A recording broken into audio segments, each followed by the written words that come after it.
Right, so that's carried as well. And so now we move to the monthly report from the community boards, and I'll intend to stop for a break at the end of these. So first, Waipapa Papanui Innis Community Board report. Emma Norrish. Kia ora koutou. Thank you for the opportunity to present to you today. We had our first meeting for the year in February, and we had a number of reports come to our board, and I just want to highlight a couple of those decisions that were made at that meeting. First up, we approved the design for the renewal of a section of Dudley Street, but we decided we needed a site visit to look at trees and hear more information from the arborist before making a decision on the design for sections of Nichols Street and Stapleton's Road, as we were concerned about the number of trees being removed. We've now had that site visit and received that information, and that will come back to our next meeting for those two streets. We also approved the installation of 2 central pedestrian refuge islands on Langton's Road, one outside the business park and another outside Northlink retail development.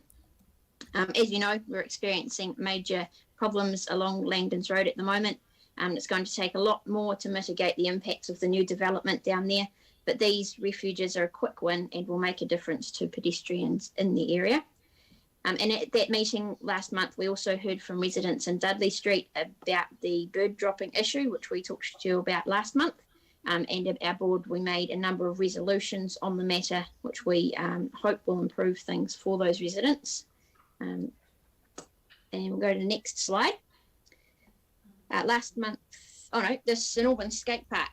So this upgrade is finally underway after a number of delays. This will extend the skate area to cater for all abilities by adding a beginners area, and the existing area will also be improved with additional elements, and the project will nearly double the size of the skate park, and work is expected to be complete in time for the April school holidays. And next slide. Last month we had the unveiling of these new murals at Papanui Bush, and the murals were done by a number of different Papanui High students, and they look absolutely fantastic on the front fence there. The project was supported by Papanui Rotary, and it was great to have a big turnout for their unveiling. Papanui Bush has created opportunities to strengthen the partnerships between Papanui High, Council, Rotary and the local community, and we look forward to this continuing as the project keeps moving forward. And that is us for this month. Thanks. Thank you. I don't know whether anyone's got any questions. No? Sorry, because you've all in a little, that's better. Now I can see you all again. Don't appear to be any questions, so thank you very much for your presentation, Emma. Thank you. Thank you. Carolyn Potter, Waihoro, Spraid and Cashmere Community Board.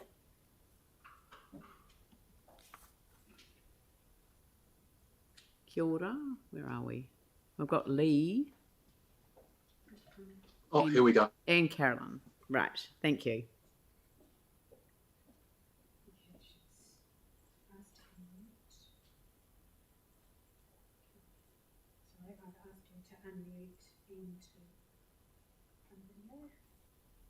She's got the video on. How are you going, Carolyn?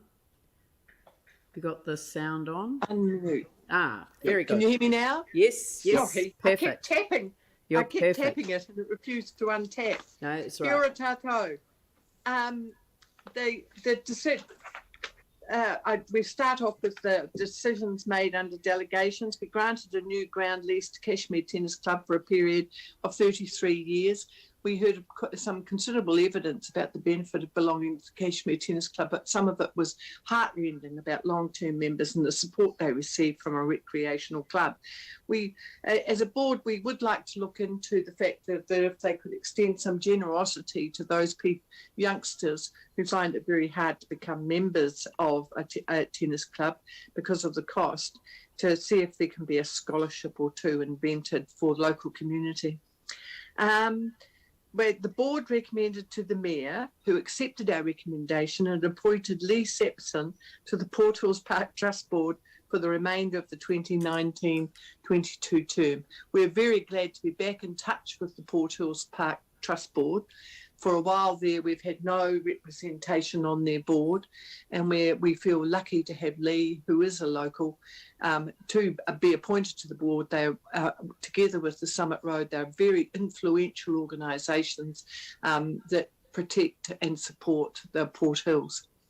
We received briefings on the following topics in January, February and March: the adult playground, water supply, wastewater and stormwater, Hunter Terrace pump track and half basketball court, transport projects, trees near the Ernie Clark Reserve, which I mentioned before, and Centennial Hall and its demolition. Over page. We were briefed on the transport unit on one of our priorities, and it was an excellent briefing, and we thank the transport unit for giving us such an extensive briefing. And the new cycleway from Westmoreland to the Norwest Arc to get students safely to... We've asked for a new cycleway from Westmoreland to the Norwest Arc cycleway to get students safely to Cashmere High and other schools in our area.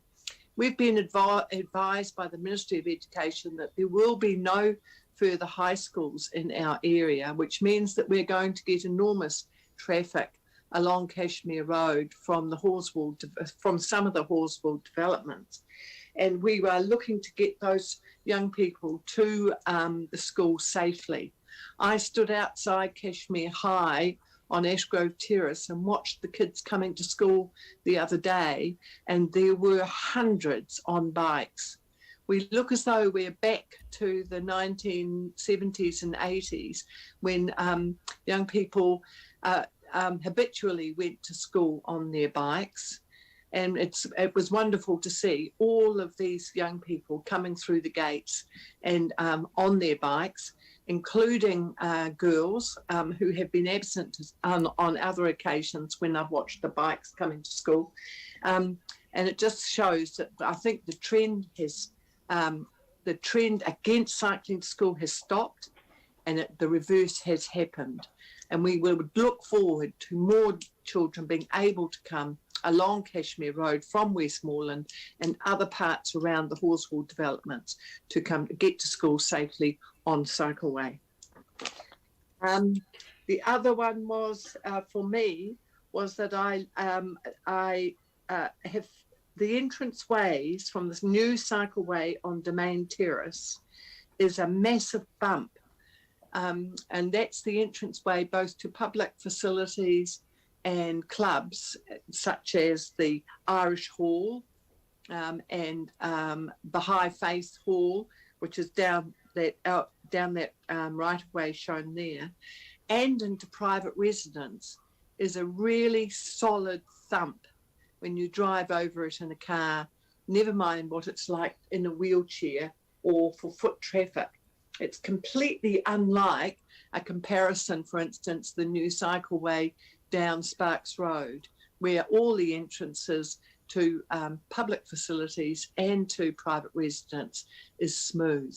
So I'd really, really like it if I took our transport staff member down there the other day, and I'm really hoping that someone will be able to at least obviate the entranceways so that they are accessible. The one other thing I want to mention, which isn't here, is that Gareth Wright, who happens to be a City Council staff member and a very keen historian of local areas, rang me up the other day to talk to me about the history of the Marylands Reserve and the roads around it, and its dreadful and appalling incidents of and series of behaviours towards young people under their care of the St John of God brothers and others in the 20th century.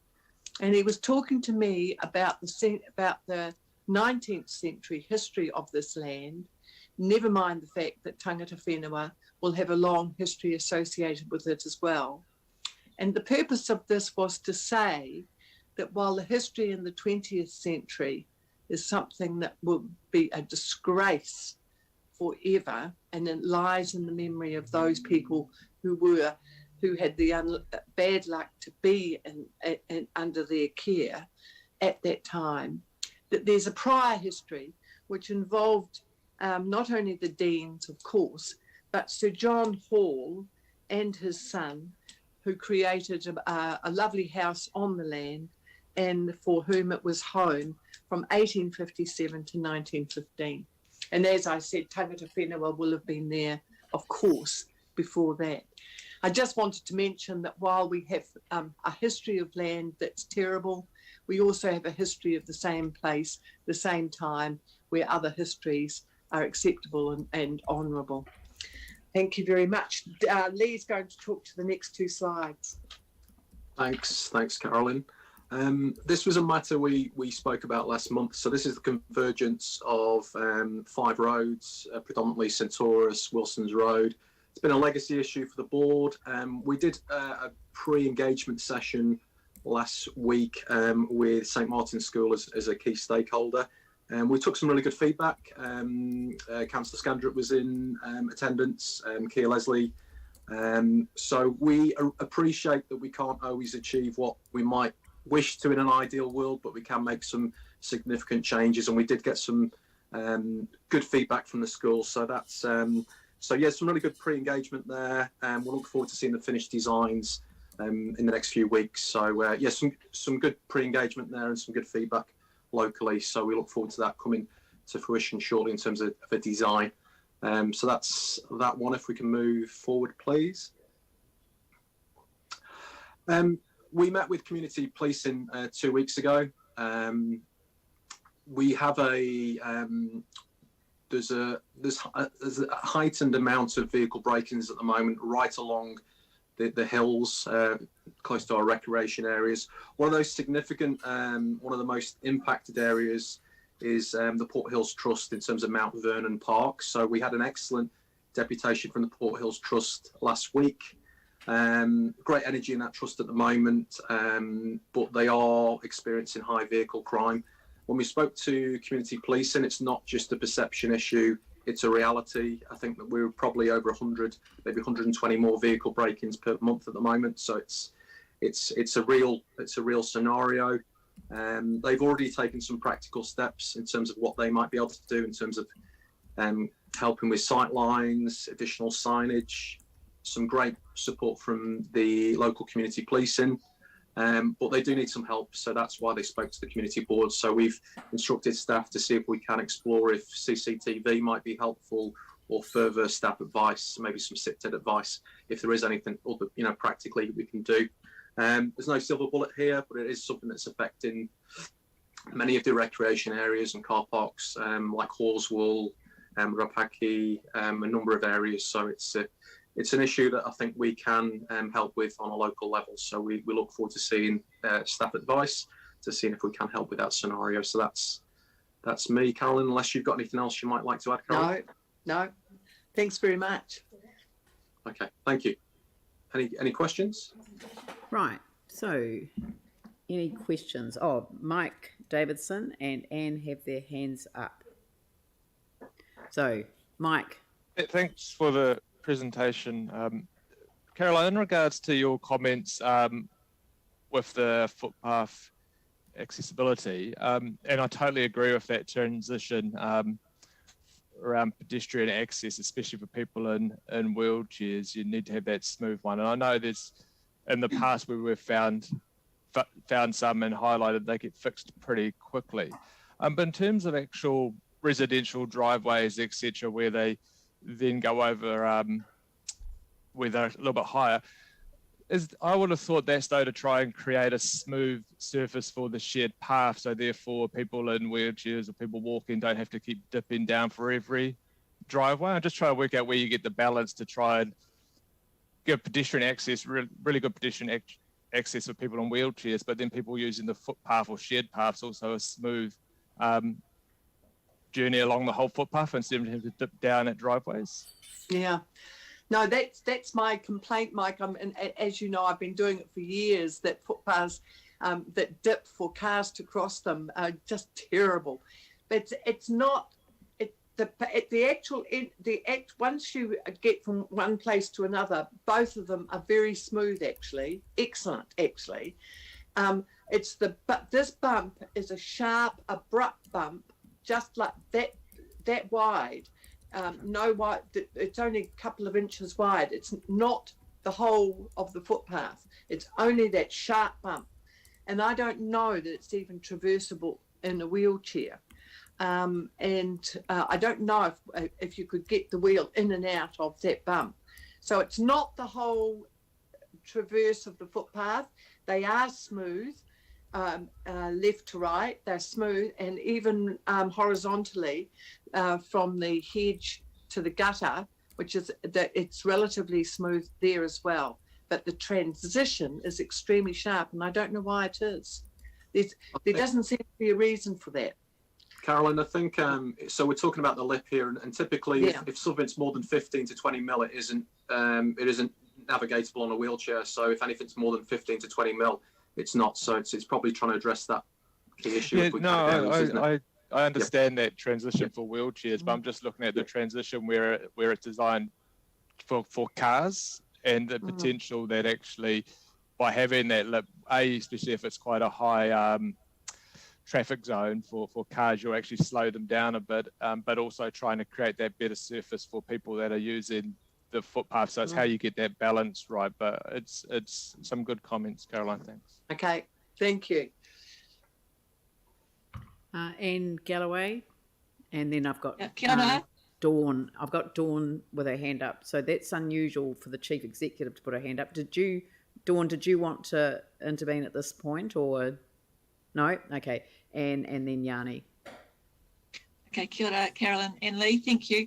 And look, like you, I'm really worried about that journey along Cashmere Road for cyclists. For a while now, I've been trying to find ways that we could make that safer, all the way from actually Sparks Road, down Henderson's Road, around past Penruddock Drive, and all the way to Cashmere High School. And have you guys met with any of the staff from the cycle team? Do you want to answer that? We have met. Yeah, we haven't got a finalised. Sorry, Carolyn, do you want to go first? No, you go.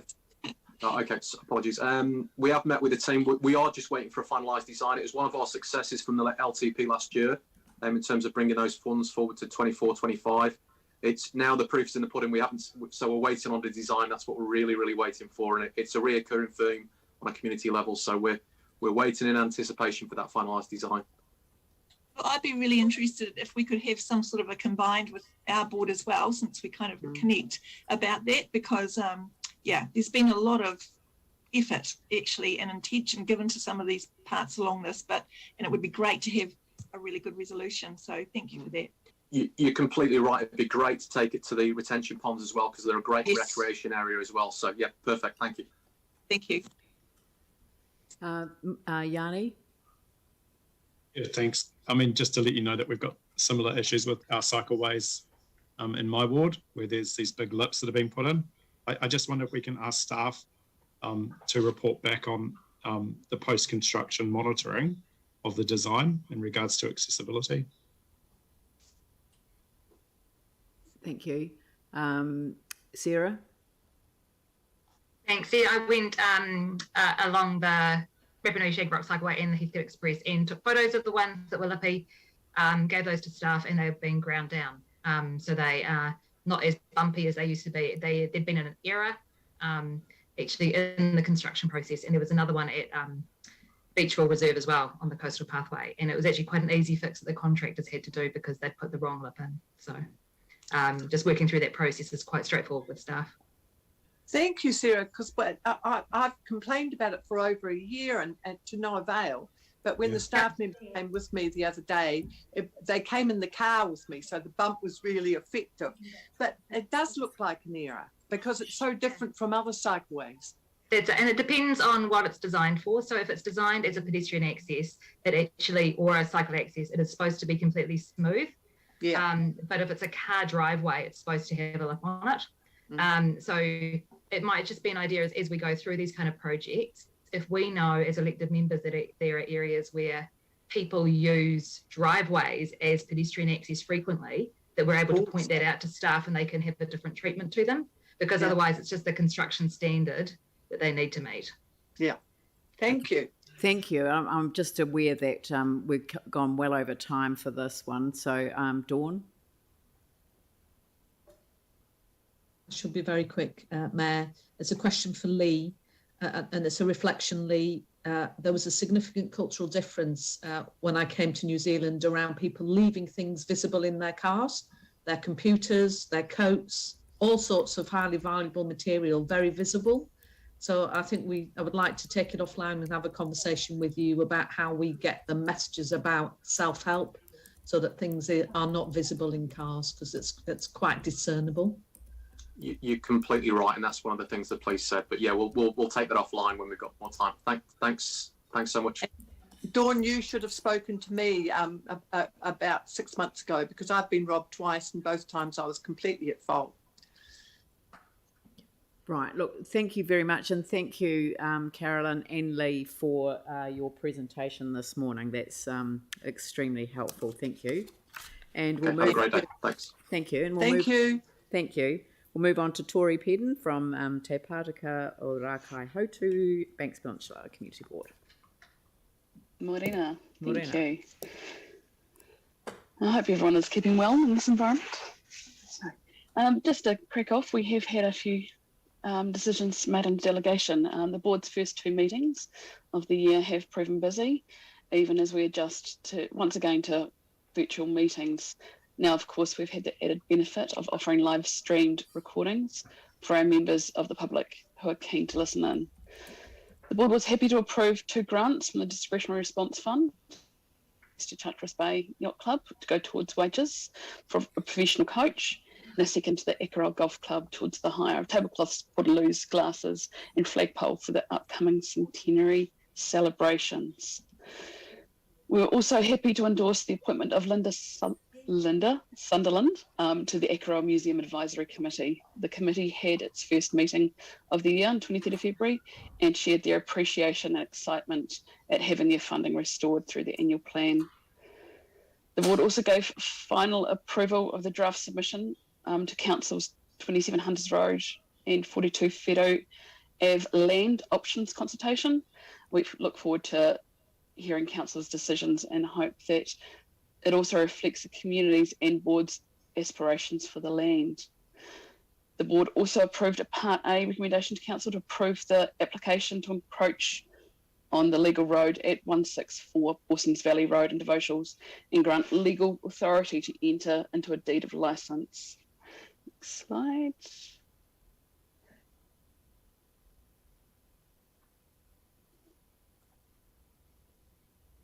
Sorry, just waiting for this slide. Thank you. In our latest meeting, the board had a robust discussion about the head-to-head walkway, as we heard a report from staff regarding the lack of budget in the current long-term plan and the inability to progress the Charters Bay section of the walkway. The board raised concerns about the pedestrian safety on the section of Marine Drive and has requested that some short-term safety improvements be put into place. The board has also requested that a meeting of the head-to-head walkway working party be convened to discuss ways in which this aspirational project can be promoted and progressed, but a bit more of that later.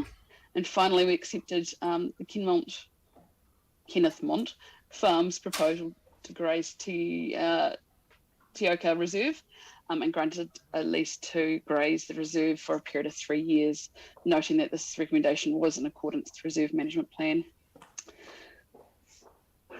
2019, the Birdlings Flat community expressed concerns over Council's plan to introduce LED street lighting throughout the city and peninsula. In 2021, the Transport and Waste Management team and the Banks Peninsula governance staff worked alongside community leaders to develop a consultation process to enable residents to choose the street lighting options that best suited the community. The result of this process showed that residents favoured a dark sky approach with minimal flag lighting or no lighting at all. So in response to this consultation feedback, a trial will be held for several months where all street lights will be turned off. The trial is timed to enable residents to experience no lighting in the warm months then heading into the winter when days are considerably shorter. 3 months into the trial, 2,200 Kelvin warm lights that are also dark sky approved will be introduced on one street that allows residents to experience what the flag lighting options would look like. Following that trial, the community will make its final decision about their preferred lighting options. In the meantime, a session with local police will also take place to discuss issues of crime and safety, as this was an issue raised by residents who preferred better lighting. This thoughtful, thorough and collaborative consultation process has been welcomed by Birdlings Flat residents who have expressed their appreciation at being informed and listened to. It was a wonderful example of partnership between the community, council and our board, and we look forward to seeing where the process takes us. Next slide. So community projects. The Littleton Port Company have committed to supporting local rangatihi by providing funding for a full year to the Littleton Youth Group program.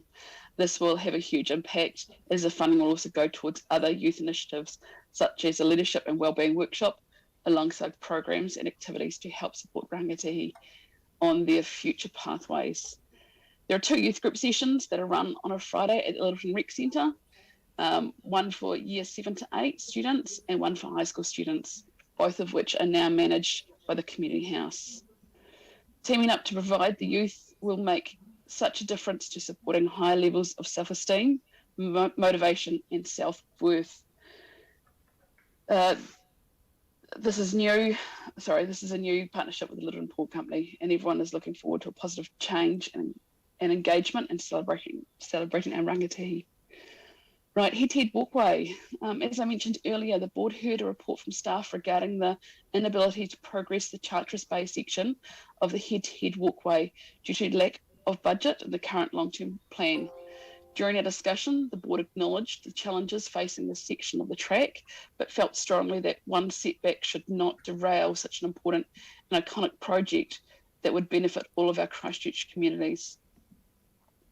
Finding ways to progress the walkway, even or especially during these challenging times, represents a monumentous opportunity for the partnership with the community, council, other agencies and organisations. The community is passionate about getting this done, and so is our board. We're keen to find opportunities for funding to work with residents and organisations to help restore momentum to the project that has all the hallmarks of becoming a cherished asset to our city and sought after destination for visitors. This aspirational project offers so much potential for connecting our communities, galvanising partnerships, building something enduring that showcases the beauty of our home and promoting the health and well-being of our tangata whenua. The board will continue to pursue every opportunity to see this project progress and urges the council to continue to support this incredible project as well. And that is my update. Very good. Do we have any questions?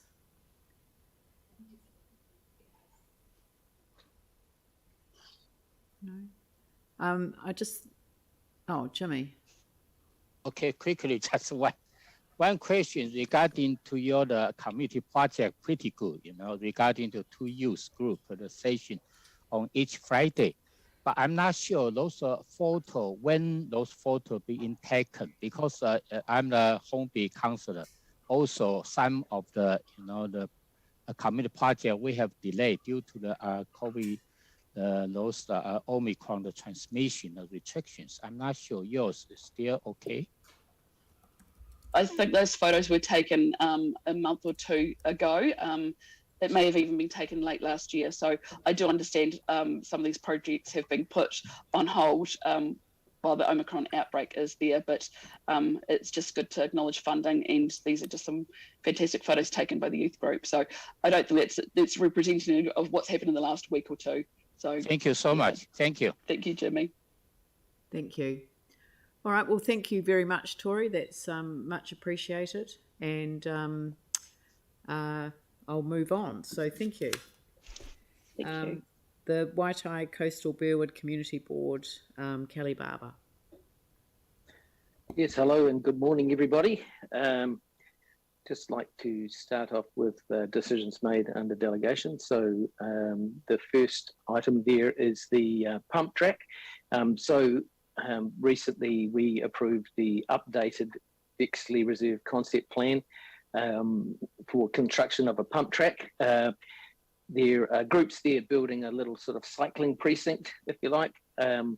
And the BMX track has moved, you can see it there in the centre of the photograph, from a few hundred metres away, and then the proposed pump track is going in. It's going to have wheelchair access, which is a sort of a unique feature, there's also a learning to cycle area going in, which will be really useful for young people. It makes sense. There's parking facilities there, toilets already there, etc. And the blow carts are not too far away. So, yeah, very pleased to endorse that.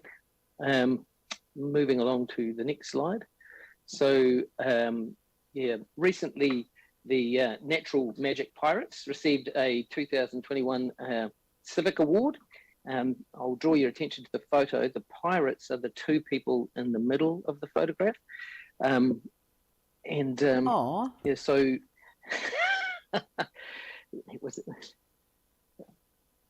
anyway, moving on. Yeah, I guess they've been a feature of the New Brighton Ball in particular for almost 40 years, entertaining people every Saturday, often in conjunction with the New Brighton Seaside Market, and playing and singing for customers.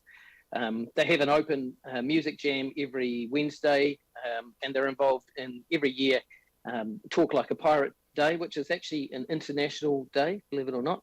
And amongst other things, they are involved in a ukulele band, and I'm sure that we will agree that there is nothing more exciting than listening to a ukulele band.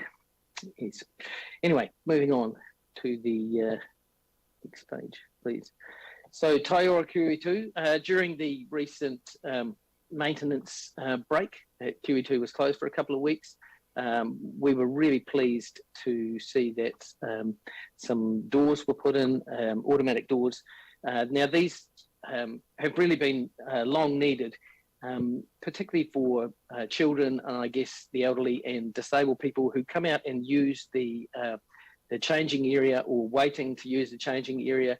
And the cold draft that goes through there in winter is something to behold, but we're very appreciative of the fact that that staff took the opportunity to put these doors in, and I think these will make a real difference to people who come out of the pools and are waiting to go to the changing rooms. And can I also say how much we appreciate all the gardening work that's been done down at QE2. There's a lot of bark being put down there in the gardens and just sort of sprucing it up. So appreciate that. Thank you.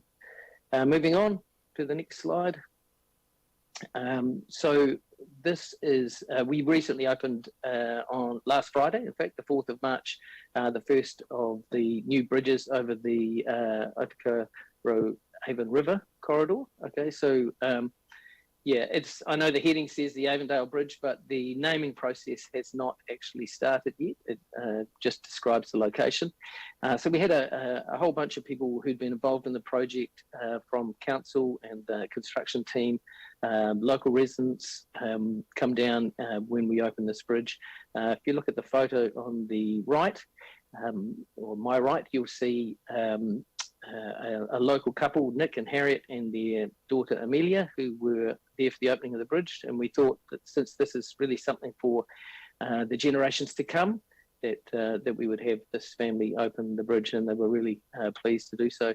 So this links Bryamont Street in Avondale with New Brighton Road and Burwood, I guess, and it will really bring these communities together, and it will be a lot easier for people in Avondale to bike across the bridge, particularly high school students going to Shirley and Avonside.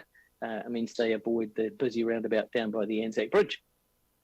Yeah, so this weekend on Saturday we'll also have the opening of the Langton landing, which we're looking forward to as well.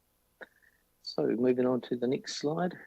Yeah, so our community board held for the first time a public forum briefing this past Monday, or Monday before last actually, which was live streamed on YouTube for the community to view. Now, we don't normally have our briefings in public, but there were some items and some groups that were talking that we thought the residents would be particularly interested in around the residential red zone and parks. And so residents submitted questions, and these were answered by the staff that present.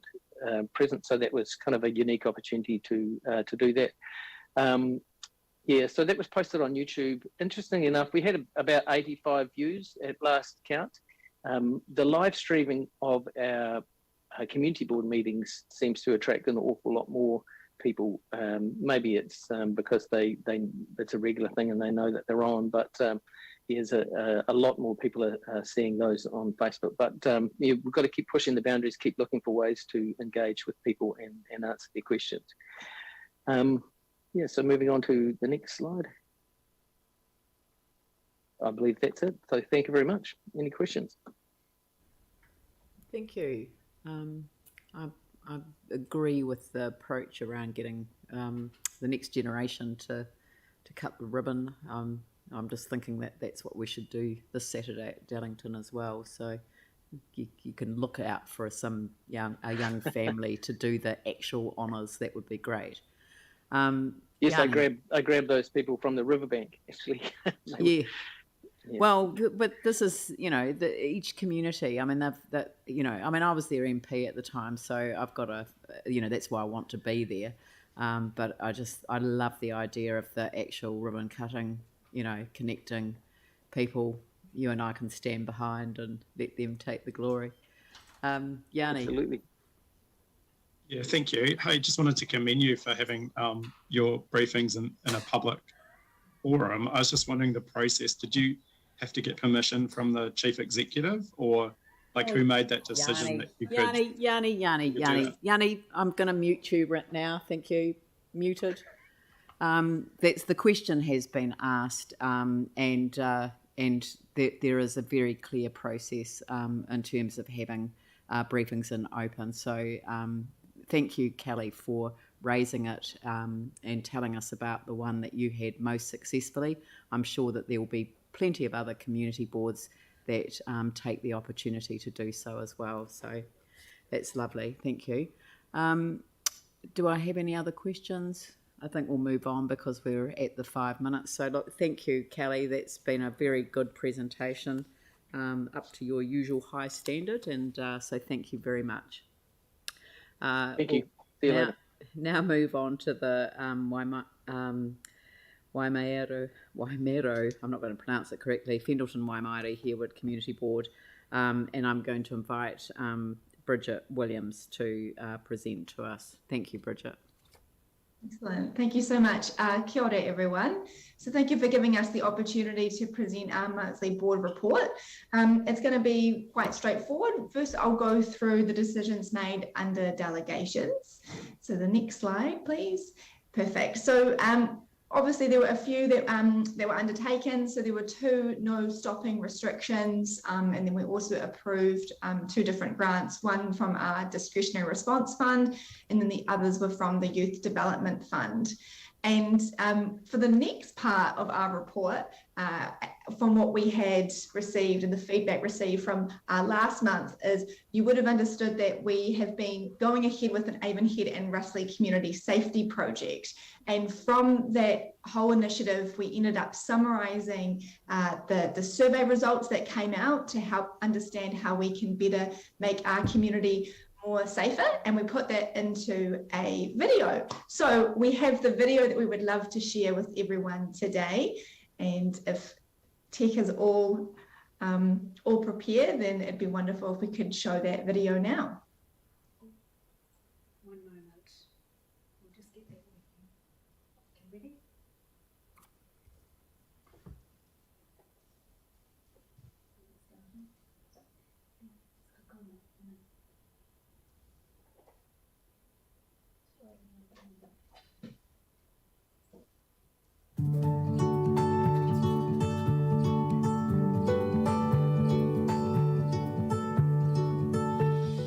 On behalf of Waimiru, Whenduta Mai Māori, Hewood community, I am thrilled that we are part of the Community Safety Project in Avonhead and Russley. This project came about from safety concerns raised by the community to the Community Board. In collaboration with like-minded groups, we came together to see how we could address these concerns. But first, to get an understanding of what was happening in the community, we sent out an initial survey to get the community's perspective. We had a fantastic response, and thank you to everyone in the community who filled out their survey. Keep watching to hear the key results of the survey, and let's learn how together and with your continued support and input, we can make this community safer. So what did you tell us? Well, the survey showed that 82% of you feel safe or really safe in your own home.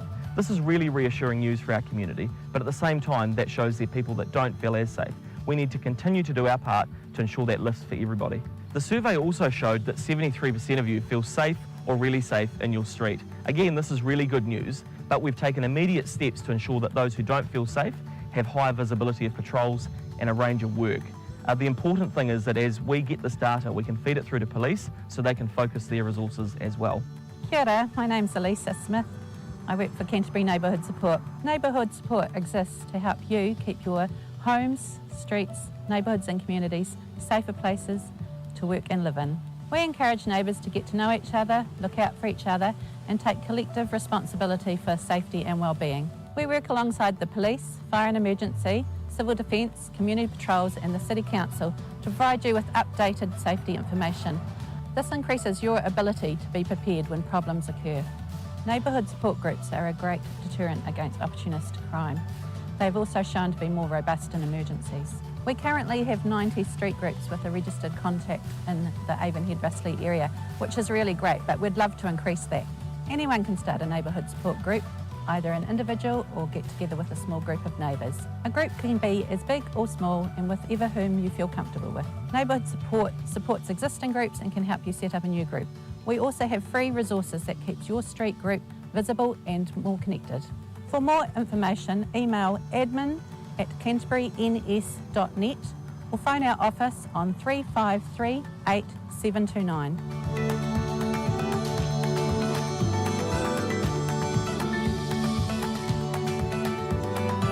The Christchurch North Community Patrol work closely with the police as extra eyes and ears in the community. We are one of 170 community patrols around New Zealand, and our purpose is to help the police and other agencies build safer communities. We have 2 patrol vehicles that are very active in the Avonhead and Russley area, during the day and in the evenings. Our patrol routes cover many streets as well as public places such as malls, parks, cemeteries and schools. And we also complete tasks given to us by the police.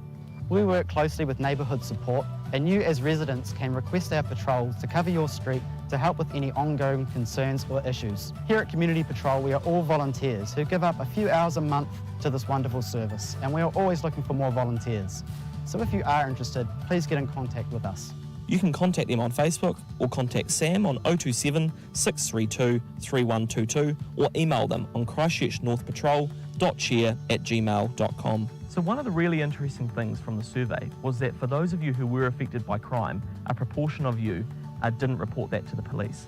It is so important that the police are made aware of what's happening in our community. So if you are in danger or if there is criminal activity or suspicious behaviour, it's so important they're aware of it to ensure they get a real picture of what's happening and they can address it properly. There are a number of ways of doing this. Call 111 if a crime is taking place or someone's in danger. Call 105 or go online to 105.police.govt.nz to make a non-emergency report.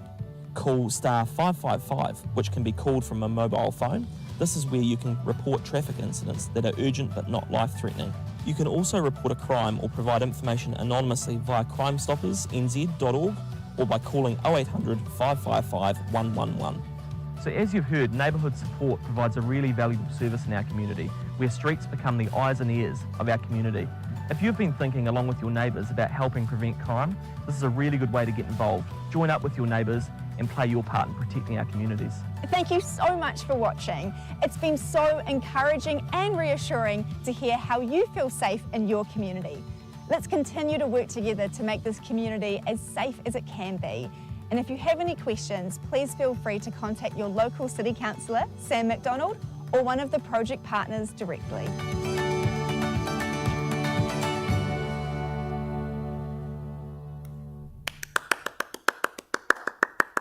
Sorry, it doesn't sound loud, but I know that everyone else is clapping in spirit. So that is an outstanding piece of work.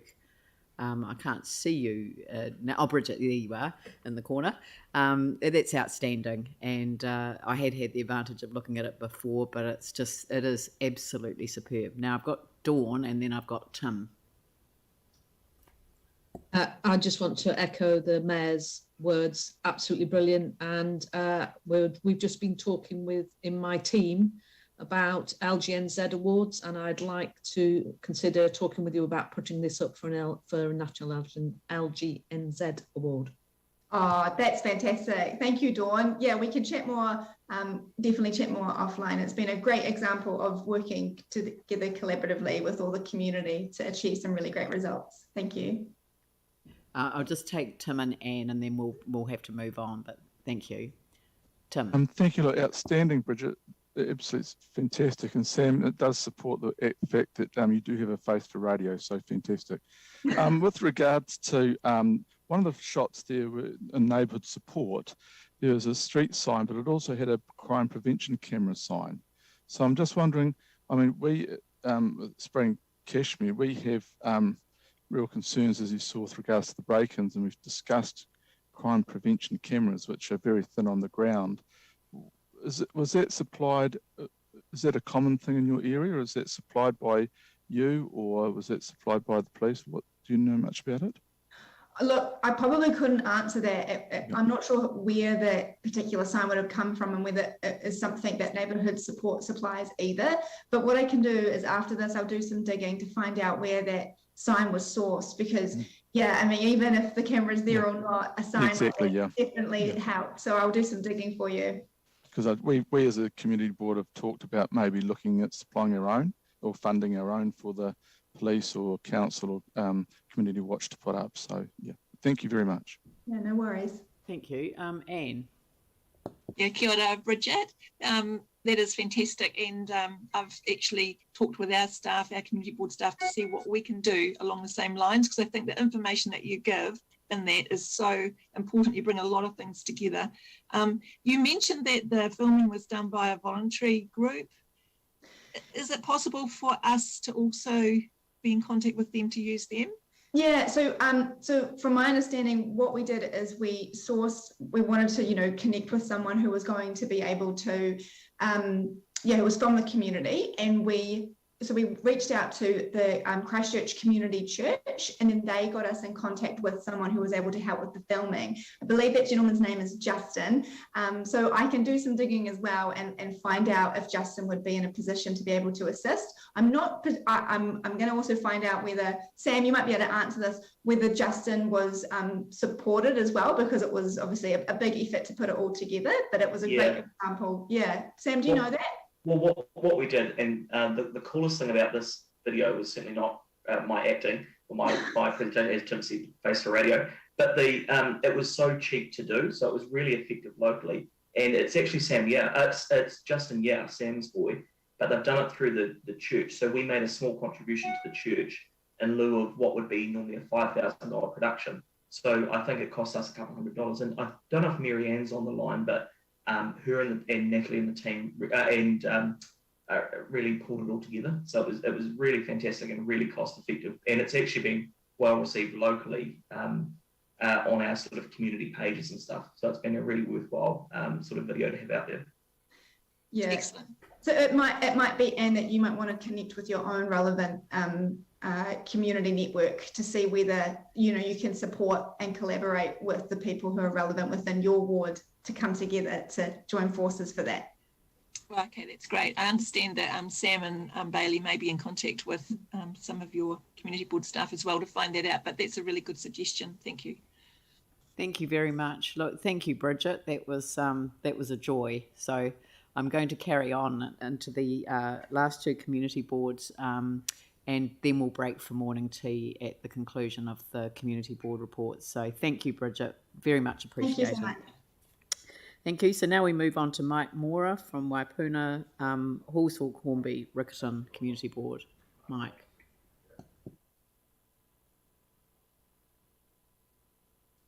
I've just unmuted. Can you see me? Yes, you can see me now. Yeah, some interesting stuff coming out of the board reports. Very, very helpful. I'll carry on with some comments after we finish with my presentation to you. So welcome from me and our Hallsville Hornby Riccarton Community Board to this new year. The decisions made under delegations was the additional tree removal for the South Express cycleway at Buchanan's Road and Waterloo Road.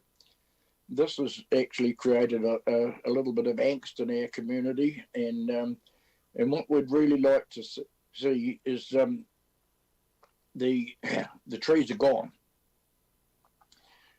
But with the number of trees that came down and the finish from what was expected was, quite a surprise to the people in the area. So what we'd like to say, even though that decision has been made, what I'd like to suggest is that staff give consideration to all possible ways to save trees.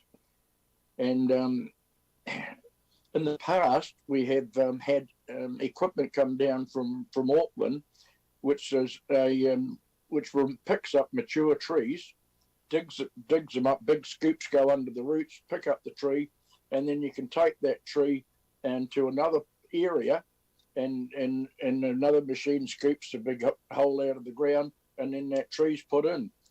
So Rod Werity in the past and I used to go around parks and have a look at where we can relocate trees in parks, all that sort of stuff. And I'd just like, the possibility of that going back.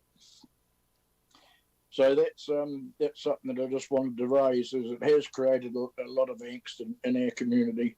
And with the big tree loss in Buchanan's Road, and at the same time with the big tree loss in the old Sockburn Service Centre site as well, as people are saying, oh my God, what's happening? So just an awareness that there are other ways. And the other thing that I see around some parts of the city is where they actually build a little ramp over the tree roots so it protects them, wooden bridges over them. So if consideration could be given to that, that'd be much appreciated by our board and no doubt other boards as well. The other thing that we've done is dedicate a road reserve in a little part of the industrial area of Hornby to road reserve. The reserve is the road depot, and the discretionary response funds. This is an interesting one too. At one stage, Hallsville Scouts, this is in the last 5 to 10 years, was the fastest growing scout group in the country. But anyway, we've given them some money towards the replacement of their scout den roof. Next slide, please. And we've also swimming accessibility and activation funds were allocated to the Templeton Resident Association towards the Templeton Community Summer Pool Party, and St Thomas of Canterbury College on behalf of Pacific parents towards a Pacifica pool party. So those were very much appreciated and well attended. Disc golf in Warren Park. Now the funding has been received from the RADA Foundation. Thanks very much. And the course is now fully funded and will be installed this year. So we're really, really looking forward to that. That's a growing sport. And also, who's your local heroes in our areas? And it's time for nominating people for Community Service Awards and the Youth Service Awards. So those nominations are open now till the 14th of April. So please be active in your community and encourage other community groups in our area to put their nominations in for the local heroes in our ward. And the Riccarton Sports Hub holiday festival. That was very, very successful.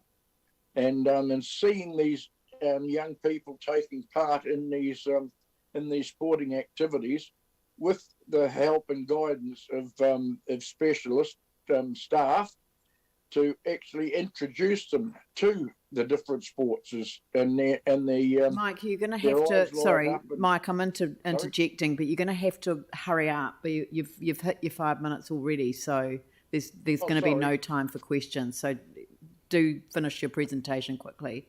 Okay. Then to the next one, please. Any questions? Thank you. I did have a couple of statements I wanted to make, though. Well, just be very quick because I'm going to move on. But no, there's no time for questions. Okay. No, well, I'll go offline with the other things I wanted to say. That's okay then. I don't want to hold your meeting up. Thank you very much. Great. Thank you. I'm sorry, Jimmy, there's no time for questions. Thank you very much, Mike. And we are following up on the issue that you raised at the outset of your presentation. I think you spent a bit of time on that, which is probably why your presentation went to the limit of the time available. So thank you for raising that. Thank you. Thank you very much. Great. The next one is Waikura Linwood Central Heathcote Community Board, Alexandra Davids. Kia ora koutou. Thanks so much for having me with you this morning. Going to crack straight into it. So the board have had residents of Dawson Street attend a recent board meeting. Now, Dawson Street is recognised by council as a Wurnoff street, and that is a pedestrian walkway. Our board have all signed our sustainability charter, and within this advocate for more active transport where possible. And we believe it makes sense to see more of these streets in the central city. The board also have made safe and accessible streets and footpaths a priority this term, especially in the central city, again, when we're promoting a more pedestrian friendly and walkable inner city. Now, the issue that we're having with Dawson Street is in 2015, they had 20% of their road resurfaced in asphalt. The rest is currently in chip seal, which is obviously not appropriate for pedestrians. The board have asked for advice around the cost of resurfacing to carry on what was started in 2015 with the asphalting rather than the recommended chip seal. So in order for a better outcome for the street and community as a whole, we would like to see more conversations being had around this prior to work starting. Next slide, please. And I'll just recognise we've got an extra L in Isla's name, but the board funded Isla Cook from our Youth Development Fund to attend the Hillary Outdoors Get to Go Challenge Nationals out in Tongariro. She thanked the board via email for the opportunity and said it was challenging, fun, and an amazing experience. These experiences are so important for developing our tamariki, and we'd also like to say a massive congratulations to Isla and her team as they actually won second place. So massive well done to them, and I think it's really exciting that as community boards and council we get the opportunity to help some of our youth attend these really important things within their social and schooling groups. Next slide, please. We just wanted to give you a quick update around Phillipstown Hub. We have some really good news for the team there. After continued discussions with the Ministry of Education, the Hub are currently in the process of signing another 18-month lease. And this is obviously going to give them more time to work on, hopefully, securing that hub space for the future. So well done to them as well. Next slide, please.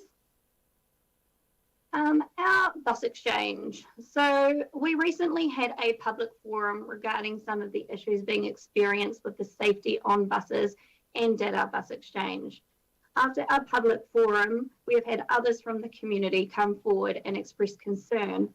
Whilst we're aware that this is generally an ECAN issue on buses, Christchurch City Council look after the security at the exchange, and we are seeing issues there, especially in the earlier hours of the morning before security arrive. As a board, we believe if we are promoting the use of public transport, our exchange should be a place where all can feel safe. And next slide, please. Just in regards to consultations, we have the Lower Apawaho Heathcote River Guidance Plan that is going out for consultation by the end of March, and consultations that have just gone to completion. We have the Linwood Village, and we also have Lancaster Park. And I just wanted to touch on Lancaster Park, thanks to Councillor Potter at our last meeting bringing up the opening. There had been several different meetings, and I just wanted to confirm that there won't be an opening on Anzac Day, but the park will be open for use to the public on Anzac Day. So that is a fabulous thing for the community. All finished. Thank you for having me. Thank you very much. 4 seconds left. No questions. Look, thank you very much, Alexandra. And look, I do apologise to... Sorry, Ms Mayor, I had my hand up. Sorry, I can't see your hand. I don't know why. I presume it's because you don't have your camera on. So, yeah, that's better. Now I can see you. So, thank you. Just a quick question, and it's a bit of a follow-on from the video we saw earlier of Sam selling real estate. The possibility of the bus exchange to use the community patrol groups for the security issues, has that been looked at? Yeah, thanks, Aaron. That's actually something that we have spoken about, either potentially looking at community patrol, or also we have the Māori wardens in our areas that we could be reaching out to as well. We also discussed prior to the meeting this morning, perhaps looking at a joint way that we can move forward with ECAN as well. Okay, cool. Thank you. Thank you. Thank you. And thank you very much for raising that as an issue, Alexandra. I think it's very important that community boards do play a leadership role in assisting these areas, and it does tie in with the video as well, so it's great. Look, I just wanted to apologise to community board members. I didn't manage the time of that very fairly, I think, and that's because one of them got away on us and was well out of time. So I do apologise to the later ones who got sort of probably less time than some of their predecessors, but we'll make sure that we get it properly managed in the future. So thank you very much for your understanding. So we'll move on, and we will adjourn.